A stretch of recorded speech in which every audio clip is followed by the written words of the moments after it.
12వ తేదీ లెక్క పెట్టుకోండి.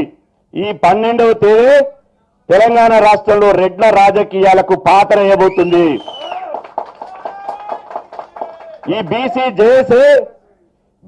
జేఏసీ నుంచి ప్రకటిస్తున్నాం.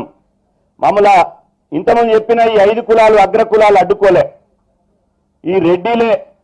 నేను అంటున్న అడ్డుకోవడానికి ఓ పద్ధతి ఉండాలి. 5% రెడ్డోళ్ళు ఉంటే 5% కంటే 5%లో మనం 2% గుంజుకుని అడ్డుకోవాలి. కానీ 5% రెడ్డోళ్ళు ఉంటే 28 మంది ముఖ్యమంత్రులు అయితే 14 మంది ముఖ్యమంత్రులు రెడ్డోళ్ళే. ఇప్పుడున్న అసెంబ్లీలో 44 మంది రెడ్డి సామాజిక వర్గం వాళ్ళే.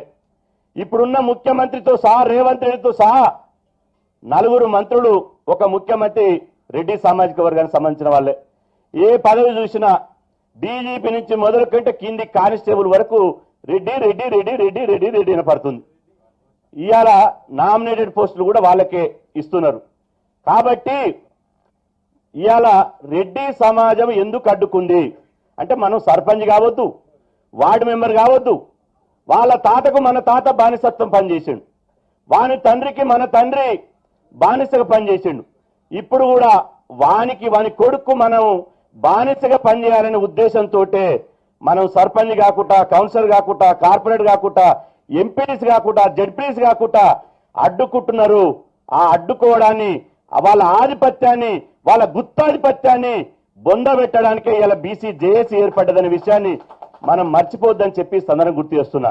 నేను ఈ బీసీ జేఏసీ ద్వారా నేను విజ్ఞప్తి చేస్తున్నా, కమ్మలకు కూడా విజ్ఞప్తి చేస్తున్నా, రండి మా బీసీ జేఏసీతో కలవండి. కోమటోళ్ళకు కూడా విజ్ఞప్తి చేస్తున్నాం, వెలమలకు కూడా విజ్ఞప్తి చేస్తున్నాం. ఒక రెడ్లే బీసీ జేఏసీ నుంచి ఇలా ప్రకటిస్తున్నాం. ఇది నేను ప్రకటించేది నిజమైతే అందరూ హర్షధ్వానాల మధ్య తెలపాలి. ఈ రోజు నుంచి మన నోటి కాడు ముద్దను లాక్కొని మన కంచంలో మన్ను పోసే ఈ రెడ్డి ఆధిపత్యంలో మనకు 100% రాజకీయ శత్రువులే. ఈ రెడ్లు మనకు రాజకీయ శత్రువులే. ఇంకా మళ్ళీ ఎవరు డౌట్ పడవద్దు. ఎవరైనా మైండ్ అరే జాదుల సినిమాలు కూడా ఇంత ఘాటుగా అంటున్నాడు అంటే రెడ్ల జోలికి మనం పోయినామా? ఒక్కసారి మనం బుర్ర పెట్టి ఆలోచిద్దాం. రెడ్ల జోలికి మనం పోయినామా? రేవంత్ రెడ్డి వస్తే ముఖ్యమంత్రిని చేస్తుంది, రాజశేఖర రెడ్డి వస్తే ముఖ్యమంత్రిని చేస్తుంది, చెన్నారెడ్డి వస్తే ముఖ్యమంత్రిని చేస్తుంది, కోట్ల విజయభాస్కర్ రెడ్డి వస్తే ముఖ్యమంత్రిని చేస్తుంది. మొత్తం ఏ రెడ్డిని చూసినా ముఖ్యమంత్రిని. నిన్ను ముఖ్యమంత్రిని చేయాలి, మమ్మల్ని మాత్రం సర్పంచ్ కోట కాడ అడ్డుకుంటావు. ఎంతవరకు అన్యాయం ఇది? ఎంతవరకు న్యాయం? ఇవాళ తెలంగాణ రాష్ట్రంలో 2.5 కోట్ల మంది బీసీలు క్షోభిస్తున్నారు, హృదయంతో క్షోభిస్తున్నారు. ఎందుకు? ఒక్క లోకల్ వాడే కాదు. దయచేసి ఇంతమంది ఉన్న మిత్రులు గుర్తు చేస్తారని అనుకున్నా. ఇది లోకల్ బాడీ రిజర్వేషన్లే కాదు, ఇది విద్యా ఉద్యోగ రంగంలో కూడా రిజర్వేషన్లు, మన బీసీలకు ఎడ్యుకేషన్ అండ్ ఎంప్లాయ్మెంట్లో కూడా రిజర్వేషన్లు. లోకల్ బాడీ ఎన్నికల్లో ఈ 42% సాధిస్తేనే రేపు విద్యారంగంలో 42% రిజర్వేషన్ సాధిస్తాం. లేకపోతే ఒకసారి గుర్తుపెట్టుకోండి, గోరేటంకన్న ఒక పాట రాసిండు తెలంగాణ ఉద్యమంలో, ఏ ఆఫీసు మెట్లెక్కిన జిల్లేడమ్మ జిట్ట వాడు ఎదురుగానే కూర్చుంటాడు జిల్లేడమ్మ జిట్ట అని. ఇప్పుడు ఎవరు కూర్చుంటారో తెలుసా? సచివాలయం పోయినా హెచ్ఓడీలు రెడ్లే ఉంటారు, ఎంఆర్ఓ ఆఫీస్ పోయినా రెడ్లే ఉంటారు, పోలీస్ స్టేషన్ పోయినా రెడ్లే ఉంటారు, కలెక్టర్ ఆఫీస్ పోయినా రెడ్లే ఉంటారు. ఎందుకు? 10% ఈడబ్ల్యూఎస్ రిజర్వేషన్ కింద 10% ఈడబ్ల్యూఎస్ రిజర్వేషన్ కింద ఇవాళ మొత్తం రెడ్లు అగ్ర కులాలంతా ఉద్యోగాలు అందుకపోతున్నారు. మొన్న ఉస్మాన్ యూనివర్సిటీలో ఒక బీసీ అమ్మాయికి, మా రాజారాం గారికి ఎరక, ఒక బీసీ అమ్మాయికి 382 మార్కులు వచ్చినాయి. కురుమ అమ్మాయికి పీజీ సీట్ రాలే. 382 మార్కులు వస్తే పీజీ సీట్ రాలే. 3200 అమ్మాయి 3200 ర్యాంక్ వచ్చినటువంటి రెడ్డి అమ్మాయికి పీజీ సీట్ వచ్చింది.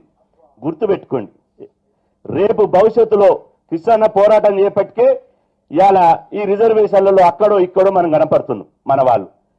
రేపు మనం ఇట్లా మౌనంగా ఉంటే, నేను అందుకనే బ్రాడర్గా నేను నాలుగునని చెప్పిన జేఏసీలో పదవులు కాదు, ఇది పదవుల కోసం చేసేది కాదు, ఇది మెంబరీ చేస్తా. ఎందుకు?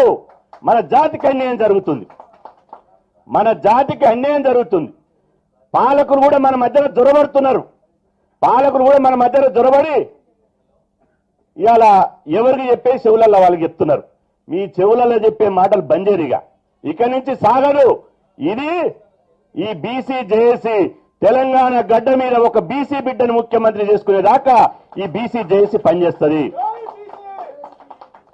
ఇవాళ ఇచ్చేటోళ్ళేమో వాళ్ళయ్యారు, తీసుకునేటోళ్ళు మనమయ్యారు. ఈ బీసీ జేఏసీ ద్వారా ఇచ్చేది మనం కావాలి, తీసుకునేది పిడికెడి శాతముడు కావాలి. అందుకోసం కృష్ణన్న 14 తారీఖు నాడు బంద్ పిలిపించిండు. ఈ బంద్ ఒక్కరిద్దరు ప్రయోజనాల కోసం కాదు. అందుకనే మేము కూర్చున్నప్పుడు అన్నకు నచ్చజెప్పినాం, అన్న ఇంకా 2026